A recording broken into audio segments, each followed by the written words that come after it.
மக்களுக்கு எம்எல்ஏ யாருன்னு தெரியல. எம்எல்ஏக்களுக்கு தொகுதி எதுன்னு தெரியல. திமுக வென்ற தொகுதியில் நன்றி தெரிவித்த அமைச்சர் ஸ்ரீநாத். தூத்துக்குடி தொகுதியில் வெற்றி பெற்ற மீன்வளத்துறை அமைச்சர் ஸ்ரீநாத் தான் வெற்றி பெற்ற தொகுதி எது என்பதை கூட அறியாமல் திராவிட முன்னேற்றக் கழகத்தைச் சேர்ந்த மற்றொருவர் வெற்றி பெற்ற திருச்செந்தூர் தொகுதியின் ஒரு பகுதியான புன்னக்காயலுக்கு சென்று தனக்கு வாக்களித்ததற்கு நன்றி தெரிவித்து வருகிறார்.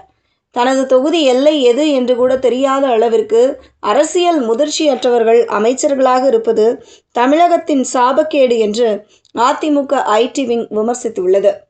தூத்துக்குடி தொகுதியில் 3 முறை தொடர்ச்சியாக வெற்றி பெற்று பெரும் செல்வாக்குடன் அமைச்சராகவும் இருந்த கீதா ஜீவனை விஜயின் தமிழக வெற்றிக் கழகம் கட்சியின் சார்பில் போட்டியிட்ட நடிகர் ஸ்ரீநாத் தோற்கடித்தது உண்மையிலேயே தென் மாவட்ட திமுக அதிமுகவினரையே ஆடி போக வைத்துள்ளது. எப்படி ஜெயித்தார் ஸ்ரீநாத் என்று ஆய்வு செய்து வருகிறார்கள். இத்தனைக்கும் கடைசி நேரத்தில்தான் ஸ்ரீநாத் வேட்பாளராக அறிவிக்கப்பட்டார். அப்படி அறிவிக்கப்பட்ட ஸ்ரீநாத் இன்று தூத்துக்குடியின் எம்எல்ஏ மட்டுமல்ல, மீன்வளத்துறை அமைச்சரும் கூட.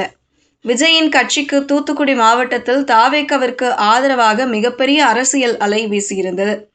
விஜயின் தீவிர ரசிகர் பட்டாளம் தங்களின் வாக்குகளை முழுமையாக தாவேகாவின் பக்கம் திருப்பியதால் பல பெரும் தலைவர்கள் தோல்வியடைந்தனர். அப்படித்தான் தூத்துக்குடியில் கீதா ஜீவன் தோல்வியடைந்தார்.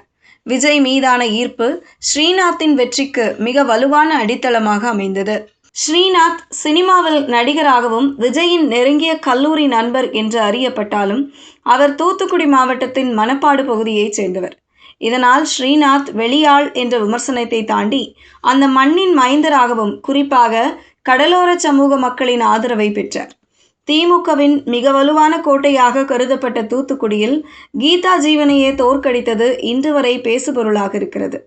அதே நேரம் அமைச்சர் ஸ்ரீநாத் குறித்து திமுக மற்றும் அதிமுகவினர் கடுமையான விமர்சனங்களை முன்வைத்து வருகிறார்கள். அந்த வகையில் தூத்துக்குடி தொகுதியில் வெற்றி பெற்ற மீன்வளத்துறை அமைச்சர் ஸ்ரீநாத் தூத்துக்குடி சட்டமன்ற தொகுதியில் நன்றி தெரிவித்து வருகிறார். அந்த வகையில் அந்த தொகுதியின் எல்லையை ஒட்டியுள்ள திருச்செந்தூர் தொகுதிக்கு உட்பட்ட புன்னக்காயலுக்கு சென்று நன்றி தெரிவித்தார். இதனை கிண்டல் செய்து அதிமுக ஐடி விங் பதிவிட்டுள்ளது.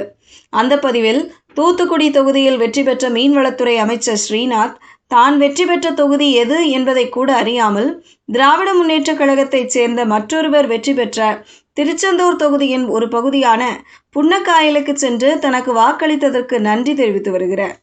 தனது தொகுதி எல்லை எது என்று கூட தெரியாத அளவிற்கு அரசியல் முதிர்ச்சியற்றவர்கள் அமைச்சர்களாக இருப்பது தமிழகத்தின் சாபக்கேடு என்று விமர்சித்துள்ளது. நாம் தமிழர் கட்சி நிர்வாகிகளும் விமர்சித்து வருகிறார்கள்.